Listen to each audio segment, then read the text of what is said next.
Hey, everybody, welcome to another episode of G Slade's Indie Music Showcase. Today's a little bit unique.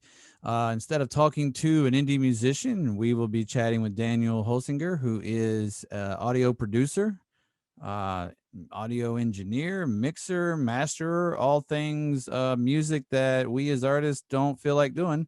And we appreciate guys like this. And Daniel, welcome to the show. Thank you very much. Thanks for having me on. So a little unorthodox for my show in general, just because normally we're chatting with artists and getting ideas behind like motivations for albums and things like that, talking about musical instruments and influences and all that. So from your perspective, from the engineering side of it, the production side of it, uh, give us the like broad version of what you do, and then we'll drill down on a couple of things and see where it goes. Yeah. Well, hello everyone.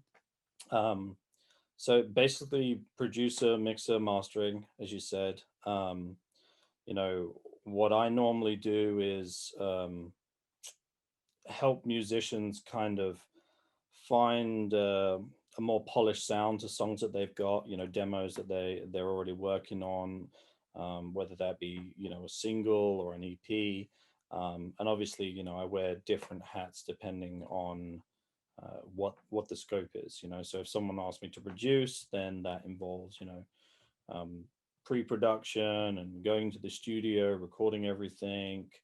And then sometimes if they hire me for the mixing and mastering, I'll do that as well. um, if I'm doing just the mixing, usually that's a big percentage of what I do these days is mainly just mixing, because I kind of just work out my house, as most people do. So the mixing is really simple. Just people send me sessions in Pro Tools, or they'll send me WAV files, and that will be what I call wet and dry version. So a wet is compression, EQ, and things like that, reverbs and stuff like that. And then a dry version, which is kind of everything removed, minus the tuning. I always get them to keep their vocal tuning on because that's a very personal thing. And then I just get to mixing and do my thing.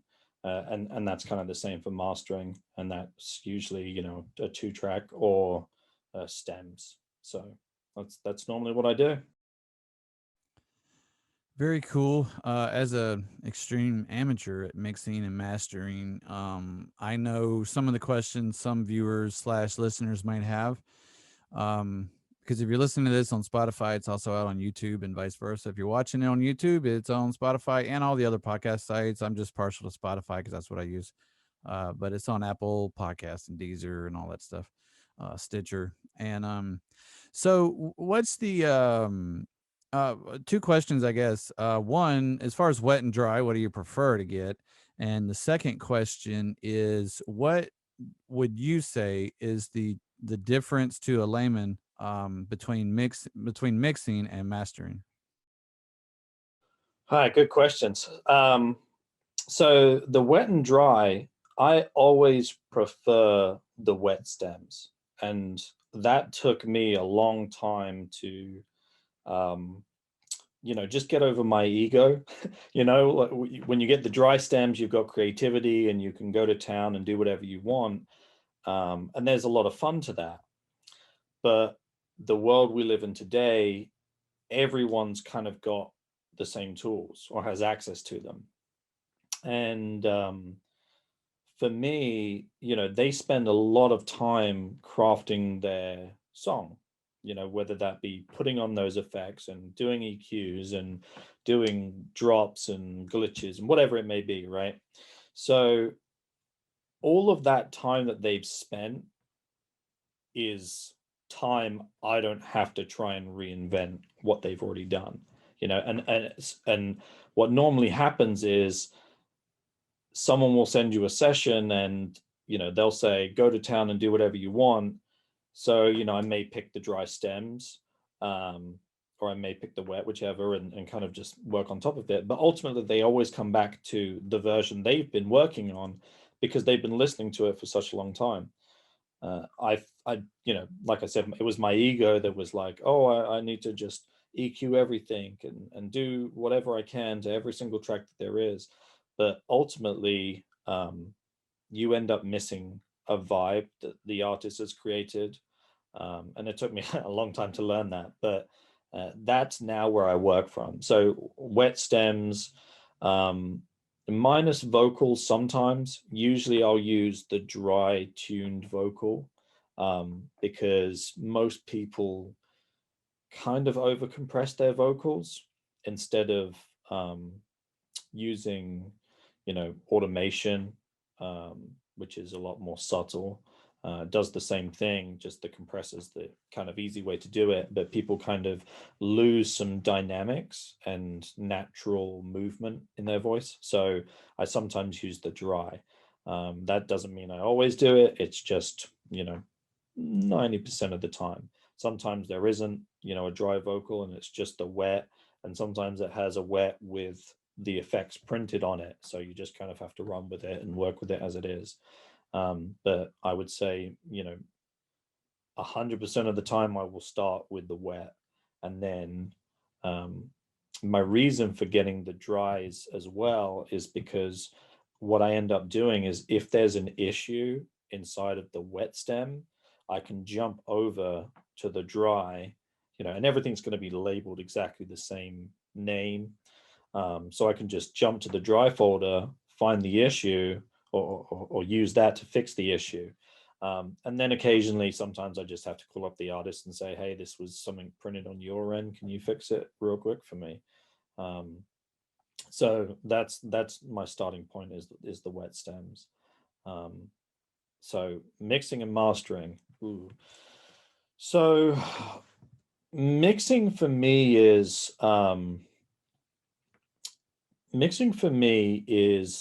really about finding the emotion of the song. I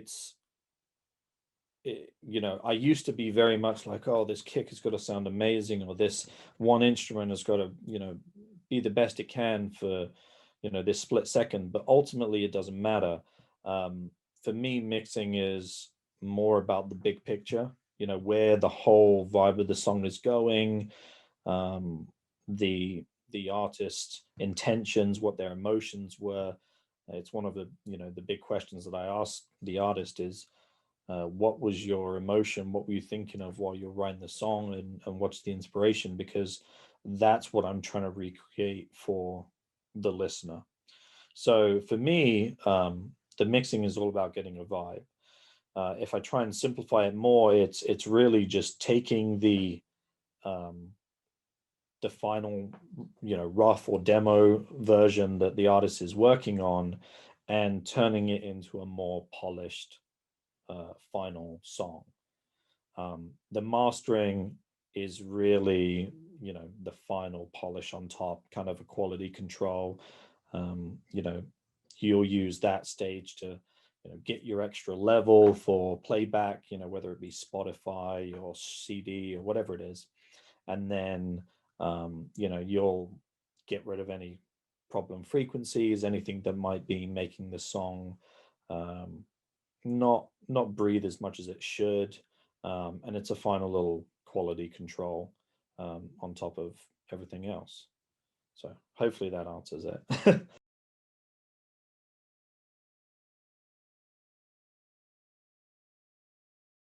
Sorry about that. I had another app open, so when I hit the space bar, it started playing my FL Studio stuff. I was like, "What's going on?" Um, that answers questions and gives me about 30 more questions. So, we'll have to like dive into some of those. So is mastering, and you're working on your playback, amplitude or whatever, so it sounds right, or based on where you play it. That's once you have a mix down, or do you do mastering to any individual layers? So the mastering only happens at the final level. That's the final mix that's been sent out. So if someone sent me that's their mix. They, all they've done is left off their final limiter, and occasionally they'll leave off their compressor, an EQ and settings like that. Again, I generally don't like them to do that. I would rather they I'd rather they just leave their compression on, as long as it's not crazy and out of control and just squashed. I don't mind that because it's actually part of the sound. Most people end up mixing into their compression. They'll throw it on sort of midway through, and then they'll start sculpting the record while that's playing. So if you remove that, the song kind of falls apart sometimes or sounds drastically different. So I generally just get them to leave that on. Um, but it's the mastering itself. No, you always really do that for the whole session. You can do it if you have what we call stem mastering, which is when someone may give you um, well, there's different types of stems. The four stems that most people give you are a um, the full mix, an instrumental, um, a TV mix, which is everything minus the lead vocal, and then an a cappella. So all of those sum up together and can equal a full mix, in theory. So that's one way or one set of stems. And usually what I'll do is I'll just put those in a file and then master everything on top of that and just go out the master bus. Um, but occasionally I'll get sent um, like auxiliaries for like instrument groups, and that will be drums, bass, guitar. um, those are interesting, sometimes problematic. I only rarely ask for those if I find that there's a major issue that I think I can fix or needs fixing, but most of the time I won't touch those. Again, I'll leave them and master everything on top, and I'll only do something to them if I find an issue. Again, my job is not to try and um, you know put my hand on everything I touch. It's really just to make sure it's at the quality that they want, at the level that they want. um you know the little I do, the better it comes out most of the time. So when you're doing some work for an artist and you feel like, all right, this is done, how do you handle if you send it to, artist X or whatever, and they're like, "Well, I think you should change this," and from your knowledge of what you do, you're like, "No, that's the wrong idea. That's not an artistic thing. That's just a bad mixing or production idea." How do you handle that? That's a good question. It's something I have a pretty decent conversation with the people I work with at the beginning, which is like, you know look, be upfront and honest about what you want, and then I will do the same as best as I can with you. And I said, I tell them, look, I've got to be candid with you as much as possible, and I've got to just be honest about where I think things are right and things aren't. That doesn't mean I won't try what they've asked. I always think that's a really important thing to do, because sometimes, your mind is telling you that something's wrong, but it's not always based on that. It's always based on what you hear and what feels right. So I will try what they say before I say no most of the time, and I will always try and do what they've asked. If I come across an issue and then it's a problem, and I'm realize that it's doing something significantly worse to the song, that's when I'll tell them. And most of the time they trust me. I'm not trying to put my mark on anything, per se. That's why people come to me, is because they want someone that kind of doesn't have an ego about what they do. And I'm not trying to, you know, touch everything. Like I said, it's really less is more. And yeah, that's about it. Yeah, no, that makes sense. Very cool. Um, and usually, I forgot to even ask you at the beginning. I normally ask where people are located, actually, because I talk to people from all around the world, from Amsterdam to Barbados and Canada and everywhere in between. I'm based in the U.S. and I believe we talked about it, and you're in the U.S. too. But where are you exactly? Yeah, so as you can tell by the accent or the odd accent, I'm British, but I now live in Florida. I'm in Tampa, so that's my home base. But again, same as you, I work with everyone from Korea to Singapore to Germany to here. So it doesn't really matter. It's kind of a fun time to live in. Um, Considering the worldwide pandemic and how it's affected musicians on the live side of it, a lot more of them are writing more, trying to make new material. So have you seen less work, an uptick, or has yours basically stayed the same? So it was slow at first because everyone was kind of unsure what was going on and didn't know what was happening. And then it kind of leveled out. I think most people usually have some other job. This is not what they do full time. So, they basically just had to figure out living at home and dealing with the pandemic as best as they could. And then after that, everything just kind of went back to normal. In fact, probably people were making more music because they were at home and had nothing to do in the evenings when they'd be going to the bar. So, yeah. Um, Really unrelated note, but I read a tweet that apparently bar stands for bar and alcohol room from back in the day, which I did not know. Have you ever heard that? No, that's a new one to me, but it makes sense. Yeah, I'm not sure it's actually historically accurate or somebody like modernly clever just came up with that. I'll take it. It works for me. So how do you come by the artists you work with? Do you have some exclusive deal with a studio or a label or anything, or are you just a freelancer? So I'm freelance. If you want to work with me, you just reach out. I've got my website up. I'm, pretty active on Instagram, as much as I can be. Um, and yeah, it's usually just people. I mean, honestly, a lot of it's word of mouth. That's really one of the best ways. Um, but yeah, the same thing everyone else does: advertising and networking with people whenever you get a chance, that kind of stuff. Yeah, we're going on podcast, which is a great idea too. So what's the process for the typical, like start to finish relationship? You get a cold call or cold email or an online form or something, and then how does that play out? Yeah, so usually they are pretty quick conversations. For some people, they're just like, what's your rate? Blah blah blah blah blah, and then you don't hear from them. Um, so yeah, so that's the one time.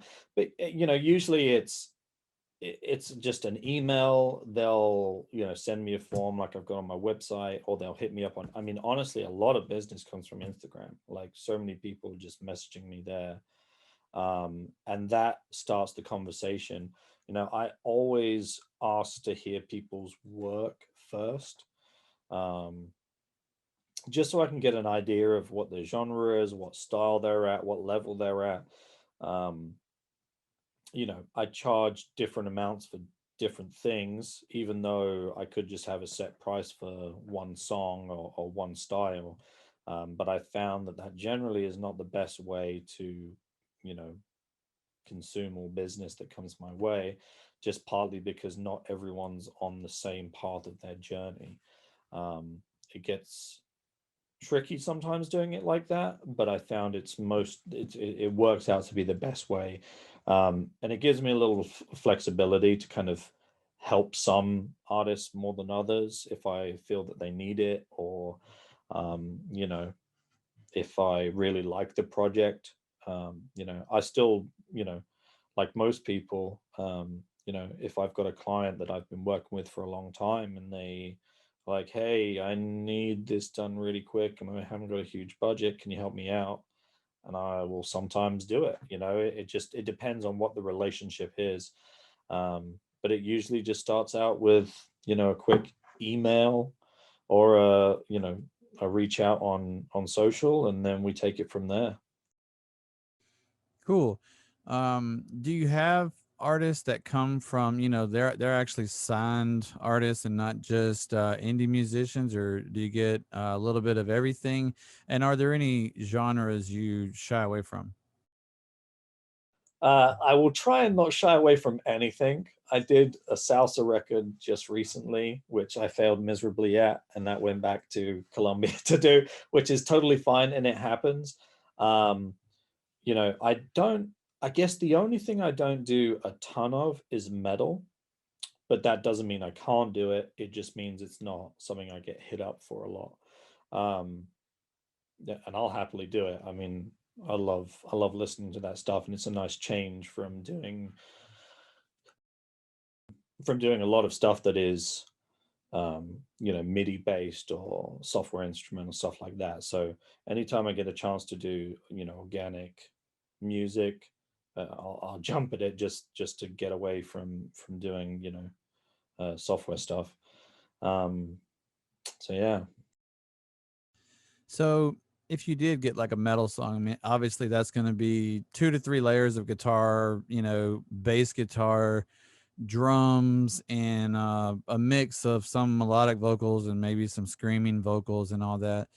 um what all can you do to metal stems? I mean, you're gonna get a track with like guitar that has tons of distortion, compression, reverb, and delay, because they're gonna tweak all their pedals and effects while they're in studio and send you that track. I mean, what can you really do to that besides EQ? So yeah, that's a good question. I mean, 80% of your mix is made up from compression EQ, right? That's your two things that you can use to mix your song. Um, choosing different compressors for different tones. It's the same for EQ, right? Um, but part of what I do, depending on the requirements and depending on what the track sounds like, part of what I do is about making it sound like it's either in a space or a location or a room, or trying to make it sound cohesive. Sometimes you'll get things and it just doesn't fit together well, or there'll be something getting in the way of another thing. So it is, like you say, it is EQ and compression. That's carving out a little bit of information that gets in the way of another instrument. If the kick and bass are fighting, you have to decide which one's more prominent, what's more forward, what's more back. Um, but then obviously there's things like, when we get to the drums, there's a number of different things to make them sound bigger or fuller, with parallel compression. Also, using really short delays on the snares, to make them feel like they're in a room. Do the same with overheads if you want as well, very lightly. Um, so sometimes it's things like that. I mean, you wouldn't go and throw a flanger across the drums. It's been a long time since the since we've done that in the 60s, but it does still happen. Occasionally it happens on like breakdown sections. People do something with the cymbals and they like them to be a little washy sounding. So there's things you can do, but most of the mix is made up from EQ and compression. The thing where I guess I start to shine is trying to do delays for vocals. So delays on vocals is really my thing. I've got a bunch of different ones that are, a 16th, a slap, a 16th, an eighth, a quarter note, half note, and then if I need something special, I'll create a whole nother auxiliary for it. Um, and I just work from that, and then I'll do a lot of you know dedicated delays for guitars. Just again, guitars will get delays and they'll get you know a lot of room verb. Again, this is just to help make them feel like they're in a space and a location, rather than just being everything up front in your face the whole time, which sometimes they want, sometimes they don't. Sometimes if they've got something tucked away further in the background, I may add more reverb to that just to make it feel a little further than it actually is. So yeah, there's a few things you can do. You're talking about adding delay to like snares and drums, which I found interesting because it would seem like to the layperson just doing a mix, you'd go maybe your first inclination would be to put reverb on it instead of delay. So explain why delay is a better idea than reverb for drums. So delays are really cool because they don't make your mix sound, well, they don't get in the way of other instruments as much, right? Because the delay happens really fast. So if I'm doing a delay um, on a room, or trying to do a room kind of tone sound, I'll do, something anywhere from, I don't know, like 14 milliseconds up to like 70 or 80 milliseconds. And I'll just kind of sweep around until it feels like I'm getting this sort of slightly room tone. And it's kind of the same thing that you do with vocals, where you'll put a slap vocal, right? It's kind of doing a slap on a snare. It's the same principle, a 16th note or even a 32nd. It just depends. You're going to just kind of play around with it in the track to hear what sounds best. But it's basically kind of just doing a slap effect for a snare, so to speak. But like I said, it stops the whole song getting bogged down with lots of reverb, because it doesn't necessarily need it. Sometimes the drums have a really good tone already, but what I'm trying to do is just widen the sound, or make the ear, or trick the ear, I should say, into thinking there's a room going on when there isn't.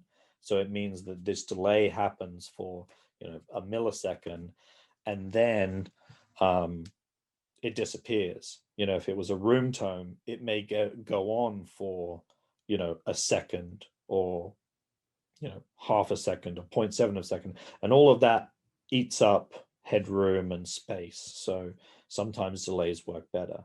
Sometimes I'll put the delay into the reverb to give it just even more, and I'll do a really short room or something, and I'll put the delay into that room, so it will give it even more of that depth, and space around it. It just depends. It's whatever's right for the song, I guess.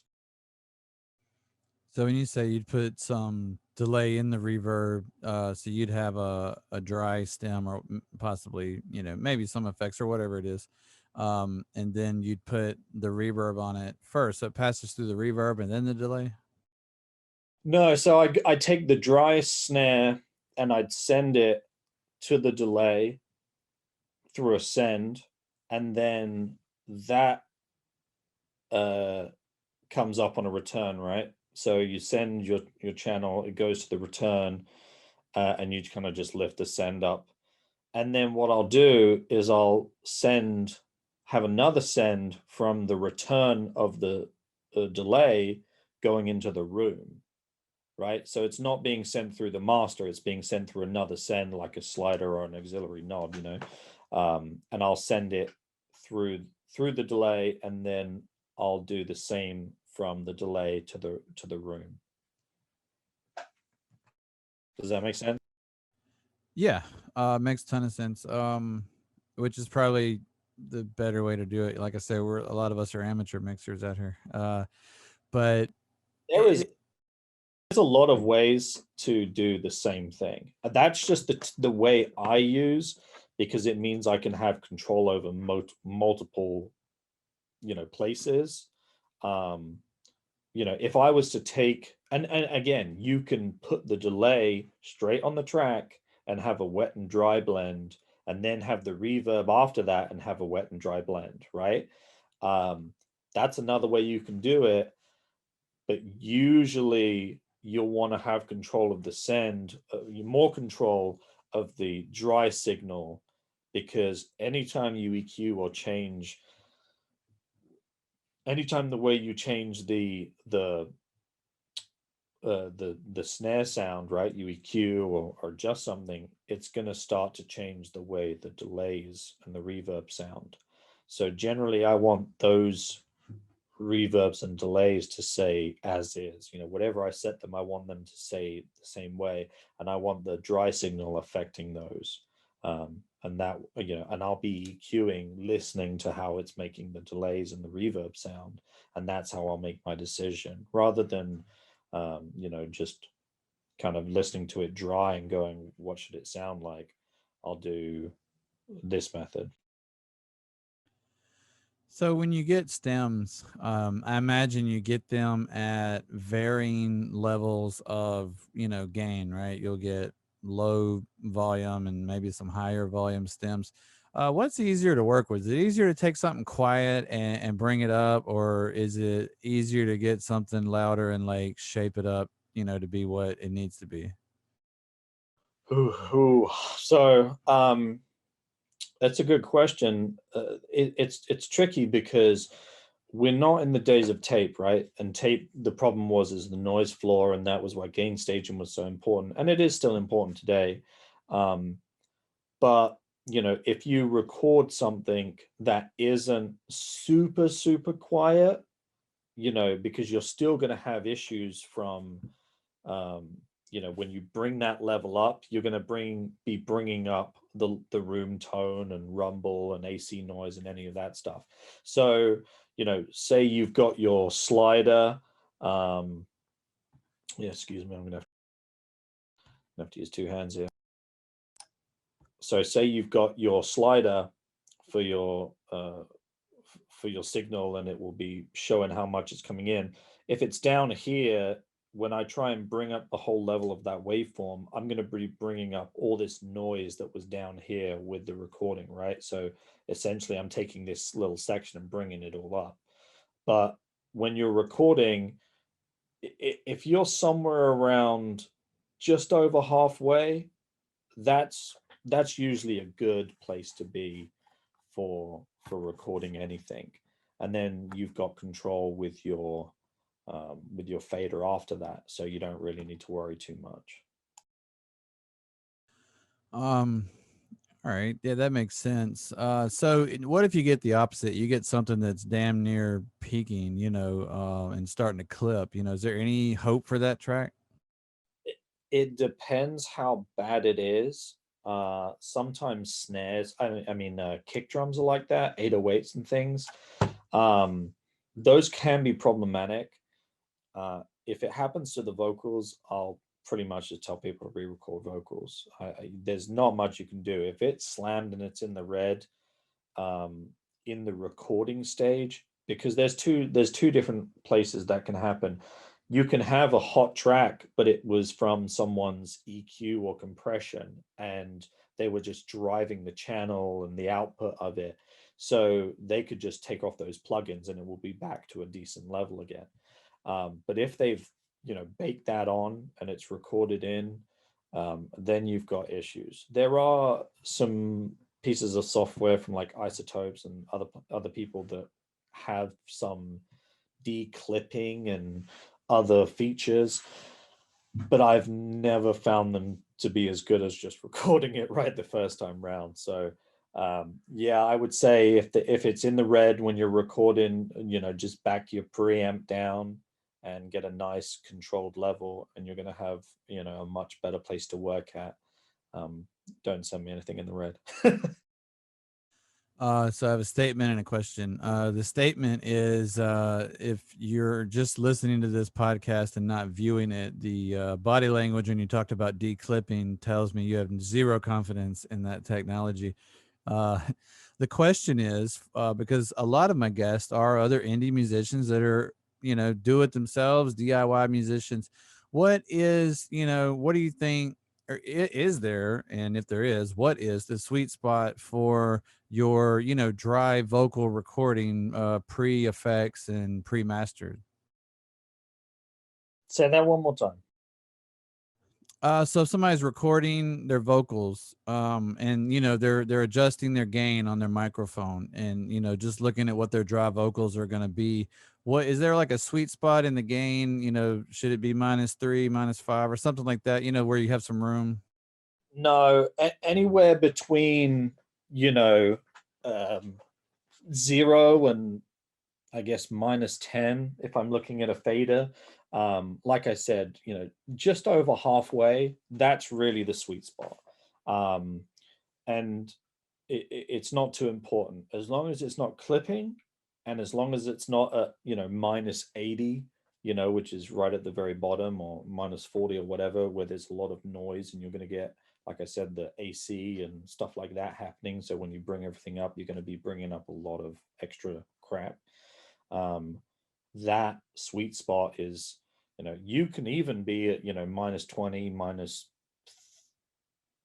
-25, -30 and still be okay. It's when you're at the extremes of either of them that's really your problem. um, you know uh, yeah, just be somewhere in the middle. That's the best place to be. That makes sense. I think most of mine come in somewhere in that five, -5 range. And then, that's kind of where I operate. Now, again, for like the do it at home people and the ones that might can't, afford to get it professionally done. What, where was I going with that question? I had a great question, damn it, and it slipped out of my mind. But I can guess. I don't know what it will be, but if they're doing this themselves, how can they get better mixes? no, I remember what the question was. Okay. So you know how you can, you throw your file into your editor, whether it's Pro Tools or Adobe Audition or whatever, you see the waveform. Okay. Now, when I like to throw in MP3s of some of my favorite songs and look at the waveform from those professional studios, and like take, like I'm a huge Def Leppard fan, right? Big 80s rock. And so I'll throw Hysteria in there or tracks from Pyromania, and it looks very dynamic. It's not, compressed, or it's not like flatlining on the top and bottom, it's like not one big block. You have peaks and valleys all over the place. And then like I could take something that I quote unquote mixed and put it on there, and it's like compressed and it looks real fat, and their stuff still sounds louder and more clear.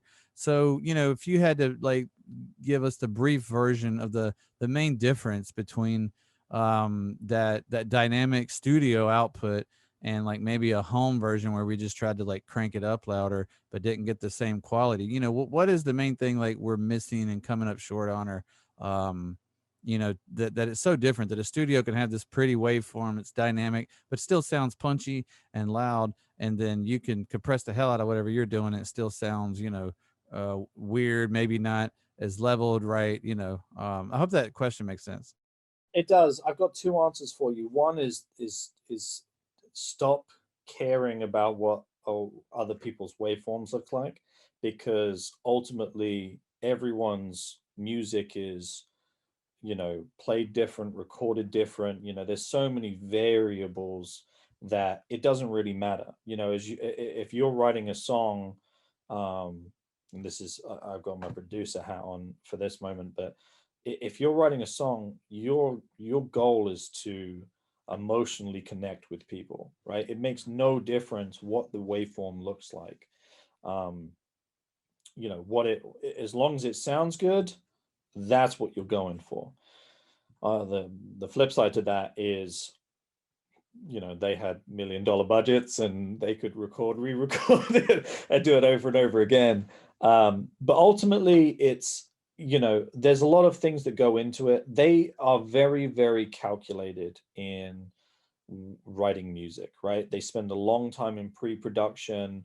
They didn't overly, um, you know, produce and have tons and tons and tons of layers and things that are eating up headroom, right? So when you just keep adding and adding and adding elements, you're going to eat up the headroom that you've got to have those dynamics happen.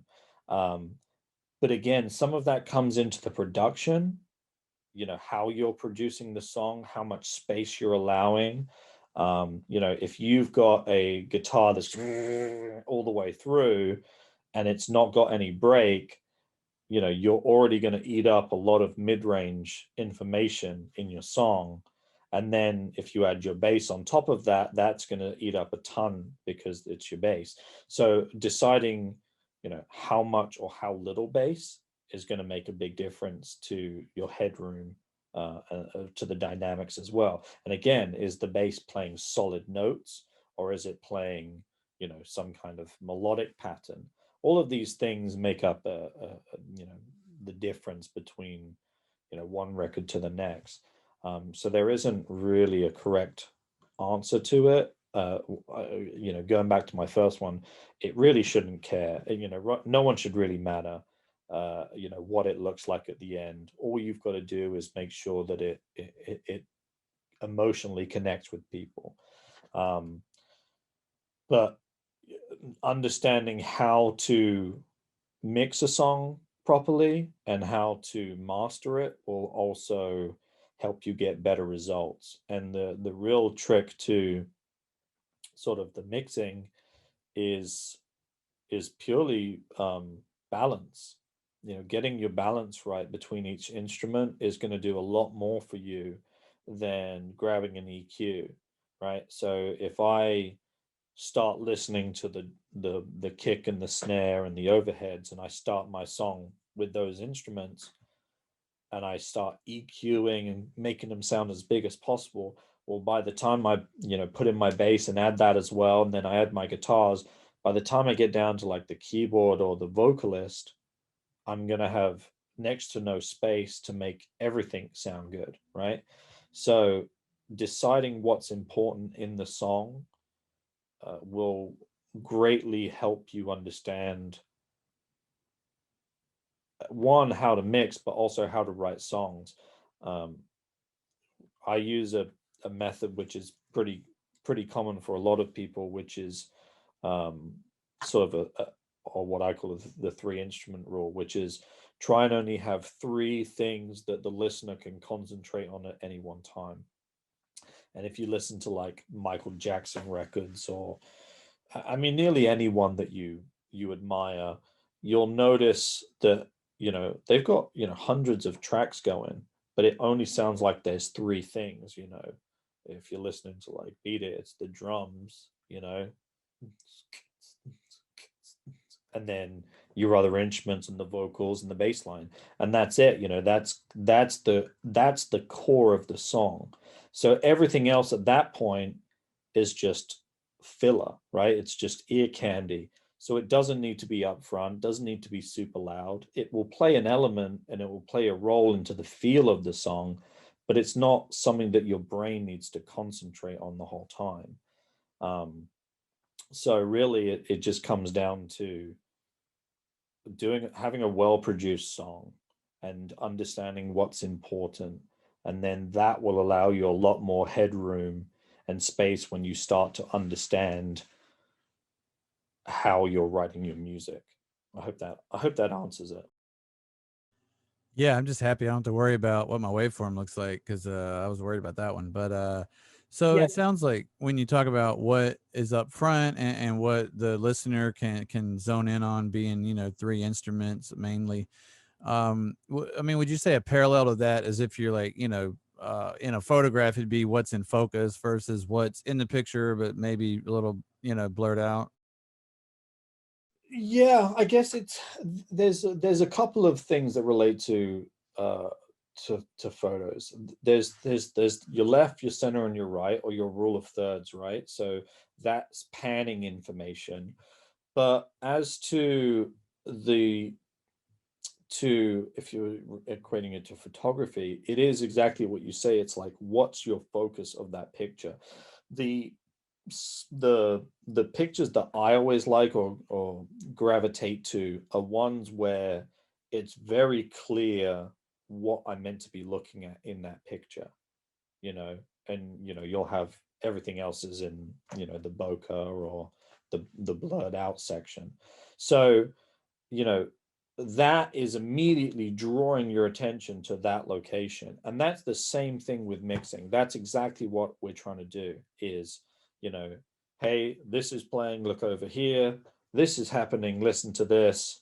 This is happening here, listen to this, right? And those moments are changing, and they're evolving all the time from section to section. It's not going to be necessarily the same instrument in every single part of the song, but ultimately it's the same process throughout. It's in every time there's a new section, it's which one is important, which element is important. So the song may start off with acoustic guitar and vocals, so that's all I need to worry about. That's the focus of the song.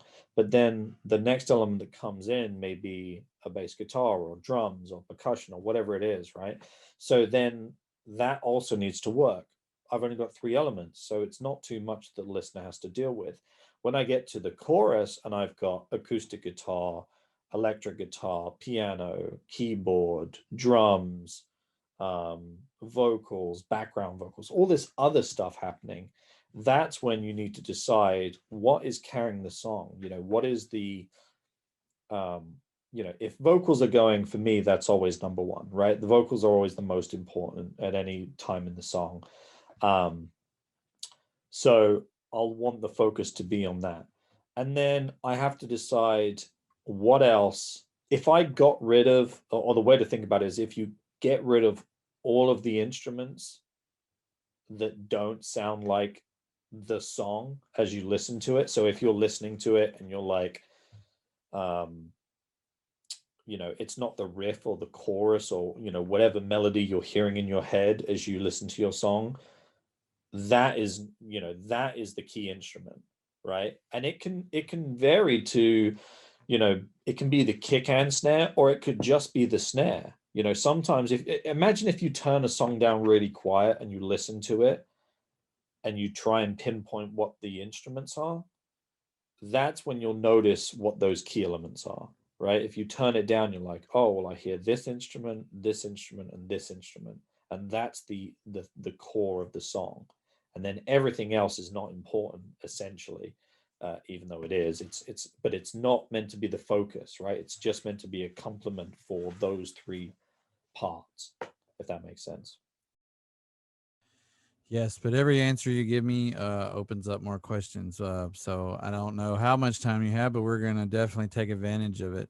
Keep going. So to that effect, I've been writing down some questions so I don't forget them. But actually, one that I didn't write down that I'm asked before is so my personal approach is I'm usually a music first guy, right? I like to get in the studio and I just set up a beat to keep time, boom, boom, for whatever tempo I'm gonna use. Just so then I'll turn the metronome on. So I got boom, chish, and I got whatever. And I play my guitar riff to it, and then I lay out different complementing riffs, and then I create a bass line, like a bass guitar for those riffs, and then arrange them in such a way that I think makes sense. And then I go through and I differentiate the drum parts, right? Verse versus the chorus versus breakdowns and all that. And I'm constructing a song, right? And then after I construct that bit, I'll look at panning and all that. And where I get myself is I think I leave like guitars too loud, or I try to make the drums too punchy, and I hadn't even put vocals on it yet. So how do I, as a lay producer here, like maybe I can write fairly well, but my mixing and production is a little off. How do I make sure I'm leaving enough room for vocals, particularly for like louder rock vocals? Yeah, so I tell people to get the vocal in as soon as possible, even if it's not the lyrics, right? Just something, get something, even if it's you humming the melody that you had in your head, or, whatever it may be. And if you have to, loop that vocal or whatever, whatever your technique is, right?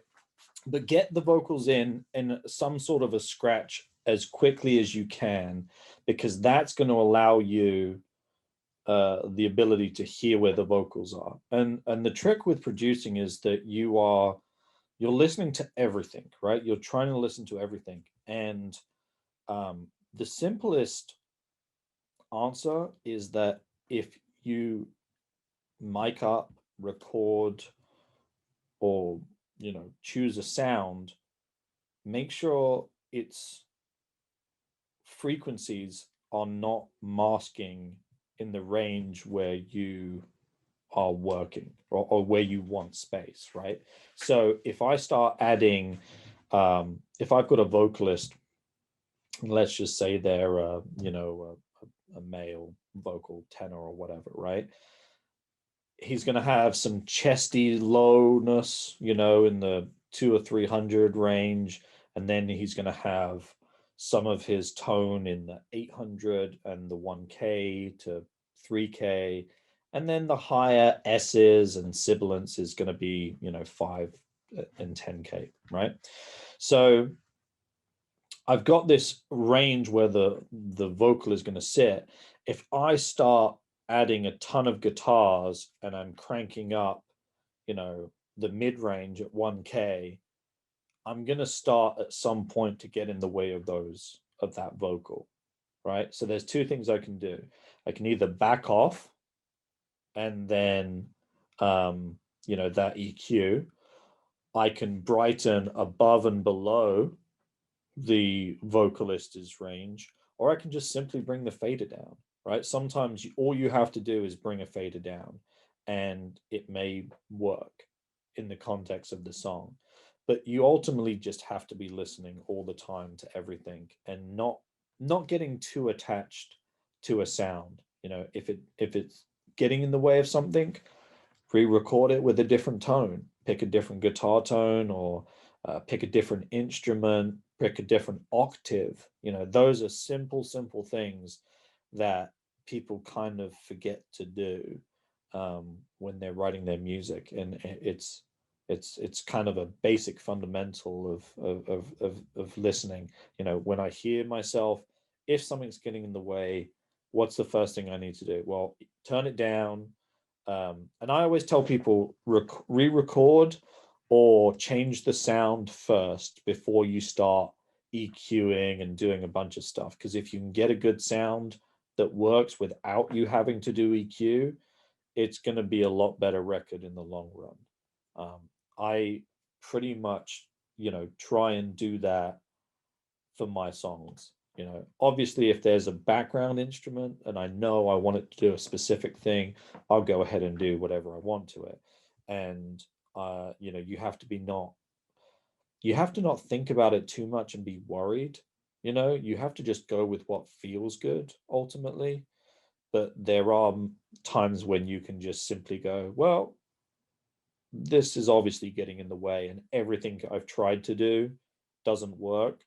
So the next logical thing, or what should be logical, is change the sound, or change the instrument, or change the frequencies that it's in, the octave that it's in. And sometimes that's a simple fix and it works.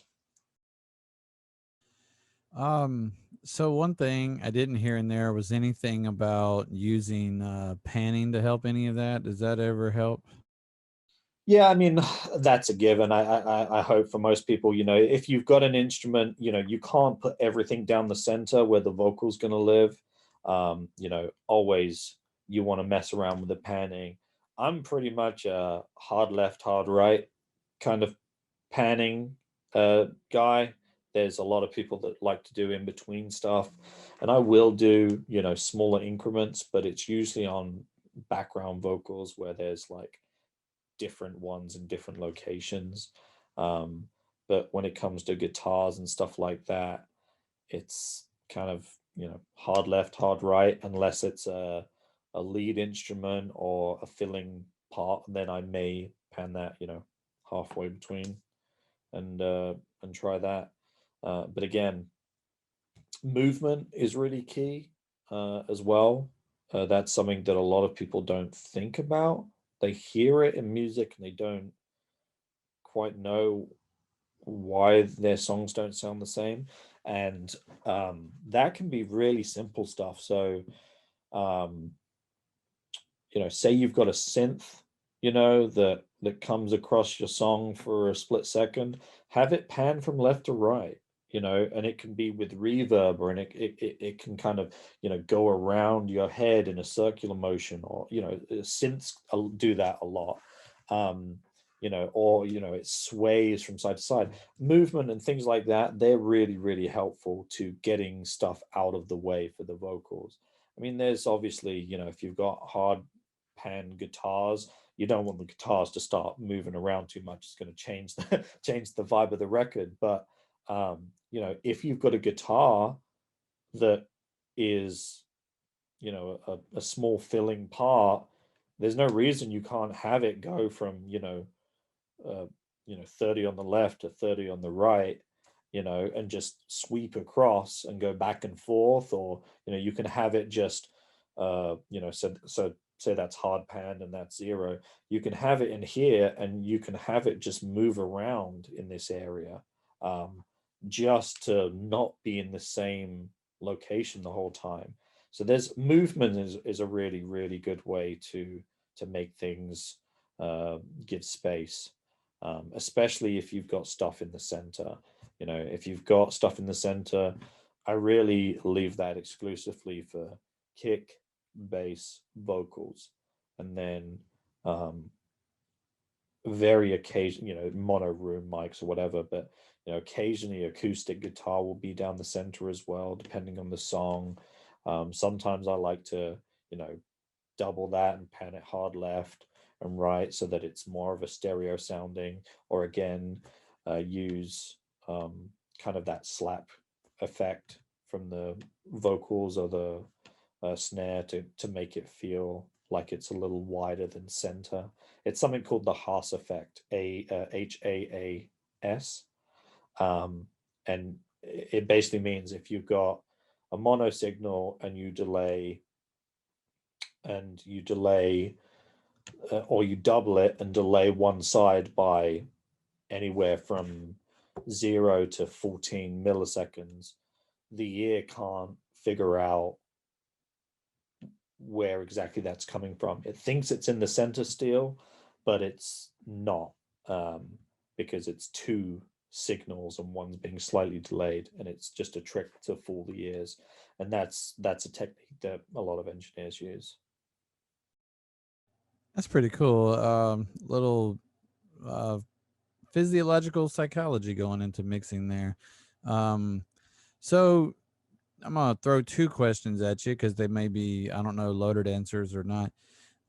First question is, one thing you've said a lot is headroom, and I just want you to like explain that to people that might not know what you mean when you say headroom. And the other one revolves around monitoring and how many different places do you listen to a mix? And is it one set of monitors? Do you throw headphones, monitors on, and then go sit in your car and then play it on your phone and then go listen on earbuds? How do you know your mix is going to be good cross platforms? Right, good questions. So headroom, it's a good question. Headroom is basically where the amount of information that's being eaten up by the frequencies and the content that you've got going in. I'm a very untechnical person, so I'm not the best person to ask. But basically, if you're at 0, you've got no more headroom left. So you want to be below that. Usually mastering guys will ask you for like a -3 or something weird. Okay, so monitoring, the way that works is, well, what's the best way to answer this? Realistically, you need good monitors that you trust. In most small rooms, bedroom or whatever it may be, like I'm in just a bedroom in a house, the room dimensions aren't great. There's a lot of things that can vary in construction, and I won't get into the details, but the long and short of it is that your room is usually compromised in some way. And in most small rooms, 10 by 10 or 10 by 11, 10 by 13, you're going to have some bass frequencies that you don't end up hearing. You'll have a dip or a boost somewhere. So in this particular room, everything after like 80 has a dip, and then everything around 150 to 180 has a boost in my room. So when I listen, those frequencies are really, really pronounced in my listening position. So I use what we call a DSP to correct those. And there's tons of products out there. The most common one that is a good place to get your feet wet in the world of understanding it, but maybe not the best end up solution is SonarWorks. And it's a really cool system. It gives you the microphone, you do tons of measurements around your room, and then it spits out a corrective EQ curve, and you place that as like the last plugin on your mix channel, on your master bus. And that has having DSP and having a a treated room, and I'm only treating sort of reflections, right? I'm in a rented house, and I can't build a full studio, etc. So I deal with it as best as I can. So that comes into me learning the room and me knowing how things sound in other places. But I ended up doing DSP to kind of help me get that last 10-15% that I wasn't able to fix with just placing the speakers in the right location. But after you have good monitoring, it lessens the amount of time you have to check on multiple playback systems, like people go to their car and whatnot, like you mentioned. So it's not something I really have to do anymore. I do still listen on headphones through my iPhone, or I'll send my file through to Dropbox and occasionally listen on headphones if it's something that I think needs it. I also have a mono. I'll show you. I've got a little mono Bose SoundLink. Well, kind of mono-esque. And I use that as my sort of Bluetooth playback, just to hook it up and see how things sound through, that kind of, an Amazon Echo kind of thing. Just to see how it sounds. And I've got used to that. So I've got, my main monitors and a little Bose system, and I've kind of stopped having to check in the car. Because of fixing my monitoring situation. Well, that makes sense. If you could have a treated room and figure out what your boost and curves are, for the average Joe DIY such as myself, I used to live in an apartment building per se, right? And obviously I can't monitor properly in an apartment building if I want to stay on the landlord's good side and not have my neighbors give me sour looks. And so you're basically stuck mixing and monitoring in headphones. So is the car test a good test for people that are stuck in that situation, or do we just have no hope because we're in headphones? Not at all. One, there are some really good headphones out there, and again, I always tell people to invest in their speaker system first before they start buying anything else. If they're going to be making music, you want to be able to hear your music as accurately as possible. So there are good headphones that you can get. There's a company called Audi's, which makes some amazing headphones. They are expensive, but you get what you pay for, obviously. And then there's a wide range of monitors, that you can get that are reasonably priced. The good thing about the thing I mentioned to you, SonarWorks, is it's like $200 or $300. It's not that expensive, and it's a decent system that will get, like I said, kind of get your feet wet in how it works and what it does. And for the value of money of what you can get, it's really quite good. So they also do something with they have corrected files for headphones as well. So you can add a little bit of extra improvement on there. As to listening in the car, sure. I mean, it was the way a lot of people worked, and a lot of people still do. A lot of people love the way their car sounds, and more often than not, people are listening to music in their car on the way to work or wherever it may be, and they end up just knowing how things sound. So there's no reason you can't do it. Um, I've just got the luxury of being able to do it, where I am. If you've got to use your car, use your car. If you've got to use headphones, use your headphones. Like I said, I'll still use headphones occasionally to check things. Um, and if you're unsure, sure, use whatever you've got. I do have one other sound system in my living room, which has, like a sub kind of thing with it. Um, and I'll check on there occasionally too. If someone says to me, "Hey, does the bass feel weird?" or "How does it sound?" I'll go check it on a few things. I'm not saying I don't.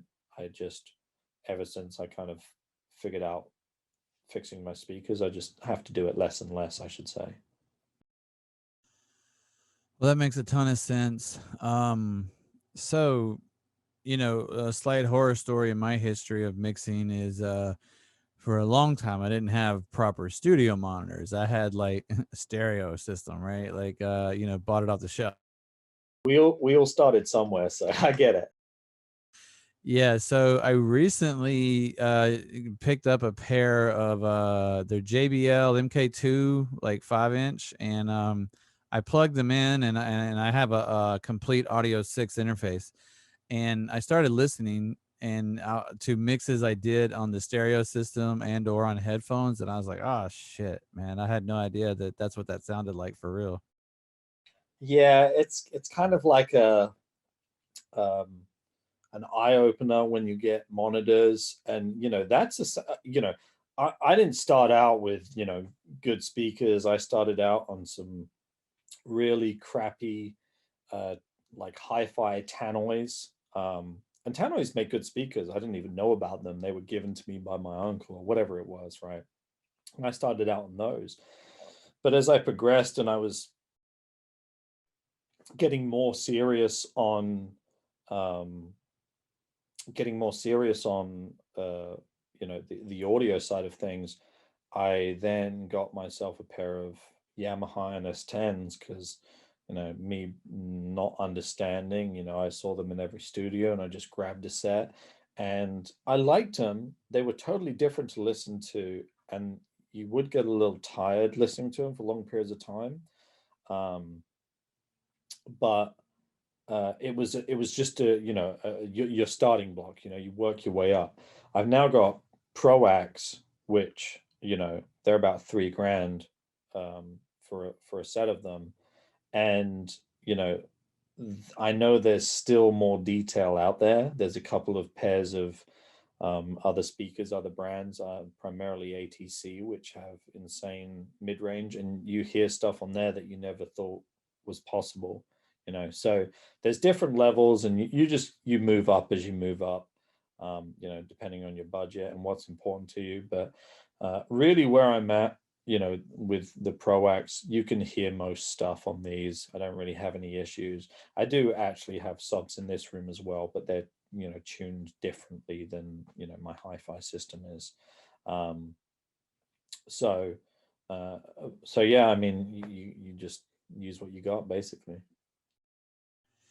Yeah, before I really knew what I was doing, I was even mixing with the sub still connected to my stereo, instead of having that flat mix. And man, it made a world of difference when I figured out, to mix, with like a flat sound without the sub and all that. It makes a huge difference. I guess the reason I think I like testing it in the car and the headphones is honestly, I can't think of a time I listen to music out, like those two places, headphones and in the car, are probably 90% of how I consume any audio entertainment. I rarely am playing something out loud because, these days everyone has a device and everyone is watching something or listening to something, and so you don't want to mix all that, right? Because you're losing headroom in your own house, right? You have no room for sound.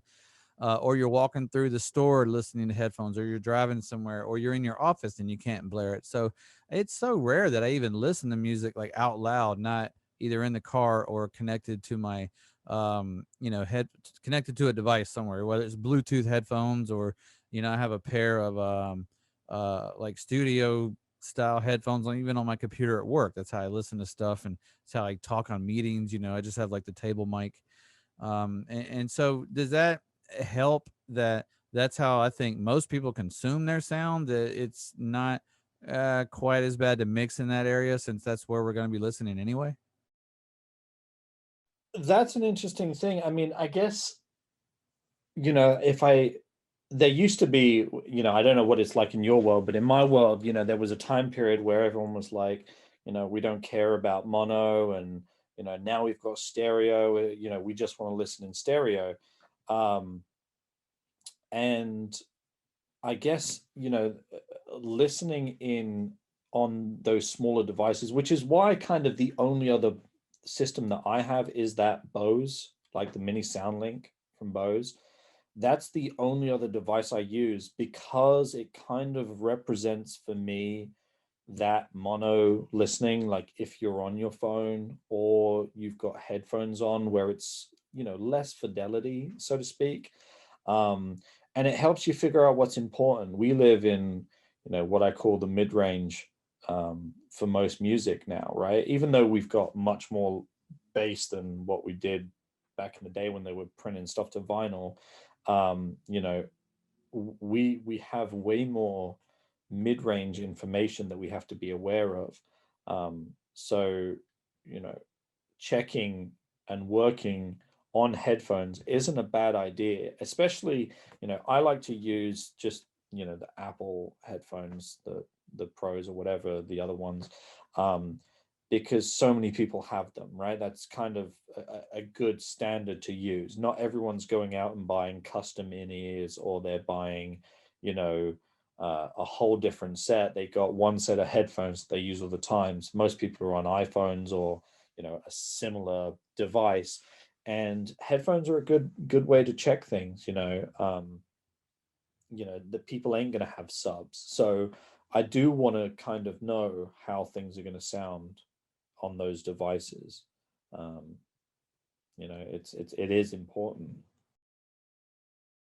Right, and you're obviously doing this for professionals and artists that are spending a decent amount of money on your services. So that makes a ton of sense. I don't know if you I got two sets of headphones, right? Because sometimes I have somebody else in the studio, whether my wife is just listening or she's jumping on a track or a friend's over, and back when that was allowed. Um, and so I don't know if what'd you say? But I am laughing with the pandemic. Yes, I guess you're not allowed over now. Yeah, especially depending on where you live. But so I don't know if you ever heard of this. One's called One Audio, and the other one's Audio Technica. You ever heard of those brands? I don't know One Audio, but I know the Audio Technica. I've heard of them. One Audios definitely look fancy. See, Oh, they look decent. yeah, yeah, they look good. Most headphones have some kind of coloring to them. Like, they'll have their own frequency. Um, Generally speaking, open back headphones are a little bit more accurate for some. Um, what happens is the sound hits off of your head or your ear and then goes back into the closed space, and then just kind of bounces around in there. So people like open back, the only problem is that if I'm listening to those, an open back headphone, uh everyone around me is still going to be hearing my music as well. It's not like it's quiet all of a sudden. So I've got different pairs for different uses, like you say. um but you know you can do a lot on a bad system by just knowing what it sounds like, and like you said, going back to checking it onto your car, checking it on your TV, checking it on a bunch of different devices. So you can get away with a lot. You just have to really know your speakers. Yeah, I'm doing something wrong because my mixes will sound good in the car. In fact, that's probably my favorite place to listen to them. And then I get them on the sound bar in the living room. You know, I got like a Vizio sound bar or something. And I can never quite get it right there. I don't know. I got too much low end or something when I listen through that. And going to your headphone comment, those one audios, my friend and I noticed because he has the same pair that like stuff sounds great in those, right? I don't know, there's just a lot of like like oomph to it, like it feels more saturated. And so that's why I like to use the Audio Technicas because yeah, I don't know, it's a little flatter and I figure if I can get them to sound good in there, it's a little more honest. Like I almost don't trust the one audios, if that makes sense. No, yeah, there are. I mean, there's studio monitors like that, some of them just sound really pleasing whenever you listen, whatever you listen on, it just sounds good. And that's usually because they've got some kind of low end bump and maybe a high end bump. It's what we call a smiley face curve in the mastering world because everything sort of sounds a little bit warmer. Um, but yeah, you do have to be careful with headphones. They're not made to the same sort of standards as studio monitors or the really expensive mastering headphones. So uh you kind of have to be careful. But like I said, if you've been using them for so long and you just know how they sound, um you can do it. But sound bars are a whole different thing. I went into Best Buy, pre-pandemic when I was looking for a sound bar and, standing there and playing through each one, they all sounded completely different. Um, so I wouldn't beat yourself too much about that, but again, if you're hearing other songs and it sounds good, you do have to question yourself and go, well, there's obviously something that I need to figure it out. And it could just be simply, cutting some of the low end out. Sometimes that's a big problem. Yeah, I've always been like 95% creation, 5%, mastering and mixing. I don't even know if I ever did any mastering. I probably just did some mixing. But yeah, so I'm really hardworking at being lazy. So I'm not gonna like go to engineering school and learn all these things that I'm gonna look online and be like, how do I make a guitar sound good? What frequencies should I do? And so I kind of got like a frequency cheat sheet, like some basic suggestions based on the instrument, and started EQing based on that. And I noticed and like an instant improvement in the punchiness of all my instruments, and the I guess the texture of the song. It's like things had more personality, more dynamics to them. But I was basically cutting frequencies. I haven't gotten into boosting anything yet, and I don't know how important that is in the EQ process. So I mean, what is your take on that? Like cutting frequencies versus boosting them, and is one more useful than the other, or Well, all right. So this is an interesting one, and I don't know if it's exactly right, but back in the day, everyone used to cut frequencies. There's two reasons. I'm not quite sure of the technical, so I'll tread lightly and say take that with a pinch of salt. But um, you cut frequencies of things that you don't want because it would give you headroom, right? Anytime you took away something, you got more space. So that's why people do a lot of cutting, especially of low end information. It's really important to cut low end information out that's not needed, right? If I've got a kick and a bass, but it's a kind of a subbier bass, right? And I've got my kick drum, but the kick drum is also a subby kick drum, in the, let's just say on the 60 hertz range. I need to decide at that point which one of those two is going to win. Okay. And I need to decide which one's more important, which should be heard more or felt more. So that's where you want to cut out information. And you can take a bass and, high pass filter it all the way up to like 80 hertz, and it will still feel like it's bassier than that. because you've blended it and EQ'd it right with the kick drum, right? So if you get your balance right first, and then you do a little bit of sculpting to it, one, you get that headroom, and you're cleaning up the track so that that low end information, what happens is your speaker is trying to play that even though it can't reproduce it accurately. And then what will happen is you then just get this muffled, undetailed sound, right? So that's why people do a lot of cutting, especially with low end information. As with boosting, and there's one more point I want to raise. As with boosting, you get phase shift, right? When you boost something. So people generally don't like to do it as much because it produces a lot more phase shifting, and that just means that your information is not as transient strong, and it starts to smear stuff. Don't listen to that, okay? And the reason I'm going to tell you that is because we ultimately, when we get into the mixing world, don't care, right? The only thing that I try and do more with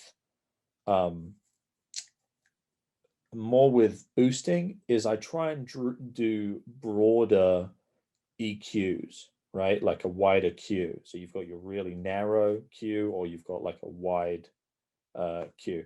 So I try and do wide Qs when I boost because I find them to be more natural sounding.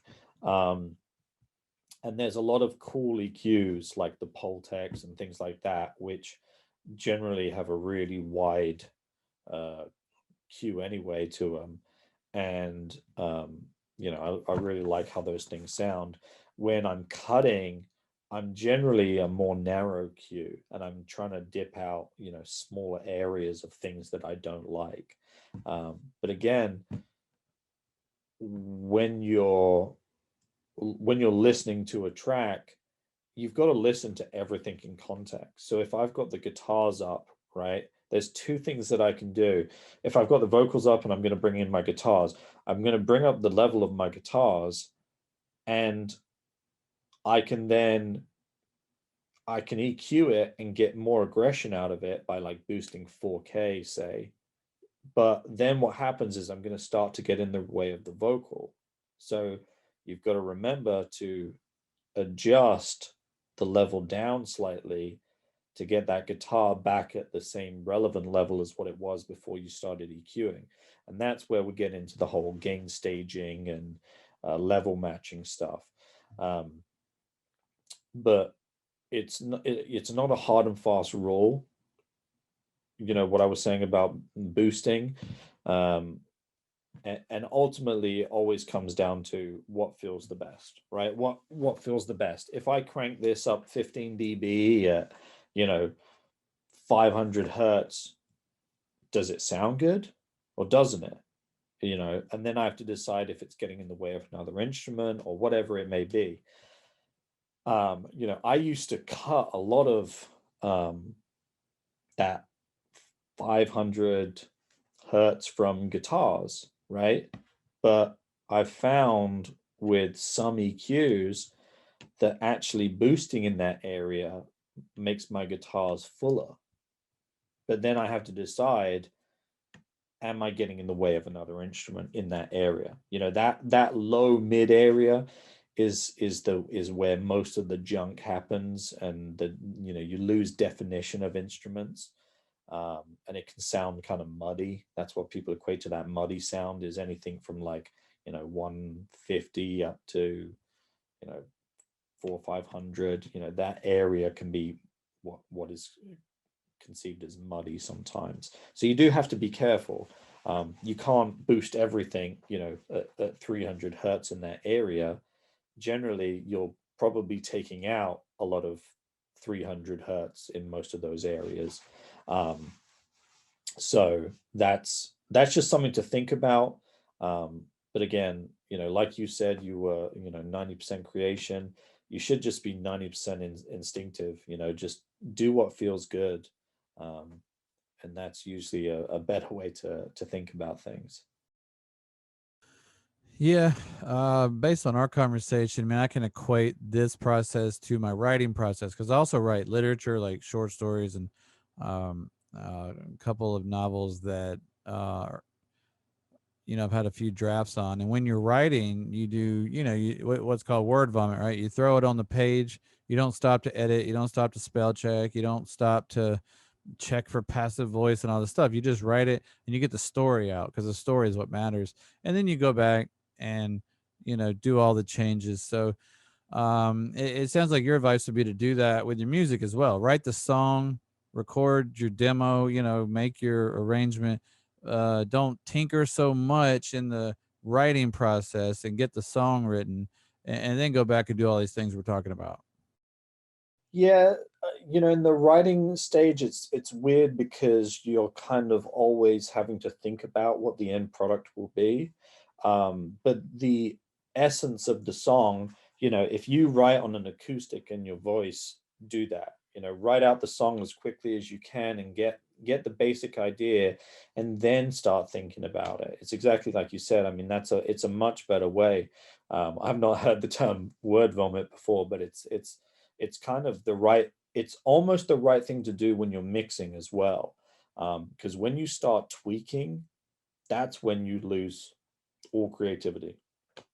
It's gone at that point. You're kind of um, you're going into like your technical mind, and you're not being creative, and you're not thinking about uh, how it makes you feel. And that's what's really important in the mixing, is try and get it sounding as good as possible, as quickly, doing really broad strokes of ideas and concepts. And what will happen is, as you start to raise these levels and do these things, um, you'll start working on one thing and move to another thing, and then move to another thing and move to another thing, and then you may go back to another thing that you've already done. That's not, you don't get stuck on that idea of it being the final setting of that EQ. It's like, right this second, when I'm playing everything, I feel like I want, more finger noise from the bass, right? So I'm going to just EQ what I think is that noise, and then move on. And then I'm going to move over to my vocal or my drums or my keyboard or my guitar. And you just keep going back and forth on these instruments until you get to the place you want to be at. And that's the best way to work on your songs as a mixer. Work fast, get the idea down, don't tinker too much. Yeah, I couldn't agree more. Well, man, that's all great. I've really enjoyed this kind of walk through the process. Obviously, the biggest takeaway is that there's no way I'm going to put the effort into learning as much as you know about this, and that if you want it really done right, you should pay somebody to do it that knows what they're doing. But before we get out of here, I always give people now. It's kind of weird because usually I say, what advice would you give other indie artists, when really this whole show has been advice. But I'll give you a chance, kind of like close it out, with maybe like the biggest, simple advice we could give to somebody that's listening and is going to go try to do their own mixing. And the other thing is, where can people find you online if they have become interested in your services? All right, let's answer the first question. So my advice to is kind of what we touched upon just before, is spend your time listening. Balance is really key for mixing.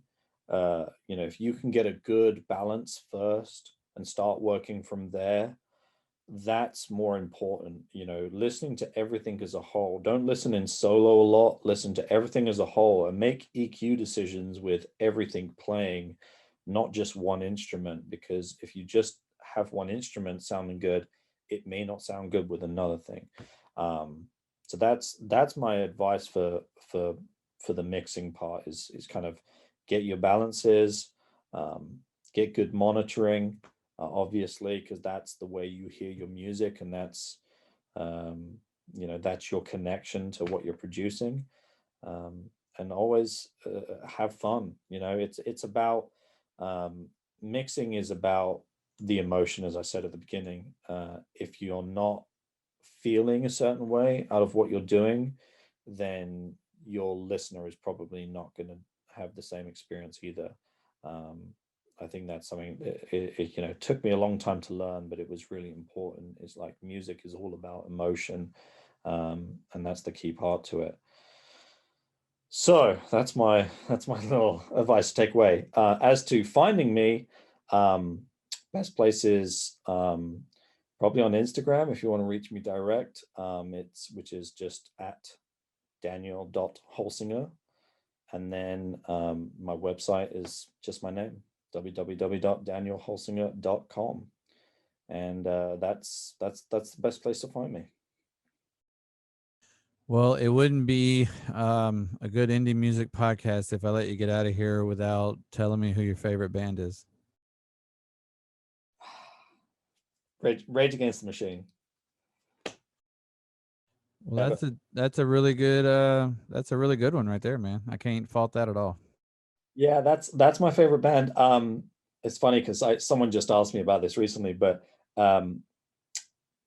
I grew up in the kind of grunge era, but it was also at the same time when 90s hip hop was happening.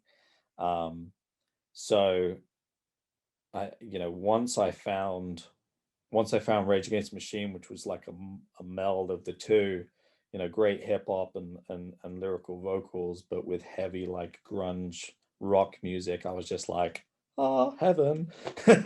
But so yeah, that's my favorite band. Have you checked out Prophets of Rage? I saw Prophets of Rage. I went to one of their shows actually. Yeah, it was awesome.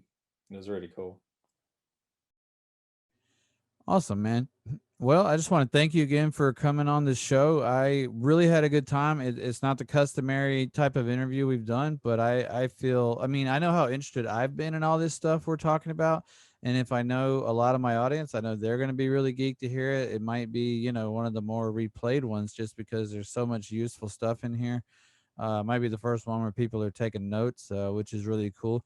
And hopefully, an artist or two will reach out and maybe solicit some services from you. So I really am glad you came on the show, man. Thank you very much. No, thanks a lot for having me. I mean, like I said, hit me up on Instagram if you've got a question or you want to know something. I'm pretty open with what I do. I don't think it's a big secret. There's tons of information out there. But yeah, no, I've enjoyed this one. It's been fun to do, especially because I remember I spoke to you before and was like, hey, is this definitely going to be right for your audience? Because it seems to be mostly indie music, and you're like, yeah, man, I'm gonna be interested if they're not. So I was like, yeah, let's do it then. So yeah, thanks for having me. Yeah, if nobody else listens to this show, it won't matter to me because I got enjoyment out of it. But I'll just close by thanking everybody else that did listen or watch on YouTube, if it is on YouTube. And appreciate you guys coming back and listening to all the shows, and appreciate everybody's support. The audience is growing, which shows in the data and the follows and everything. So I appreciate all that. And we're going to come back with more great music and more interviews, and probably more on the business side too, of talking to some band managers about coming on, talking about that kind of stuff too, because indie music isn't just the music. We also, some of us are trying to make a living doing it, and there's good things to do there's mistakes to make. So we're going to try to bring you useful information, but either way, we're going to bring great music. If you are new to the show and this is the first episode, check out the archives over at gsladeshow.com. Other than that, I just want to thank everybody and invite you back to the next episode. And I want to thank Daniel one more time. And hopefully you and I will talk again real soon. I'm down for it anytime. Just let me know. See you later, guys.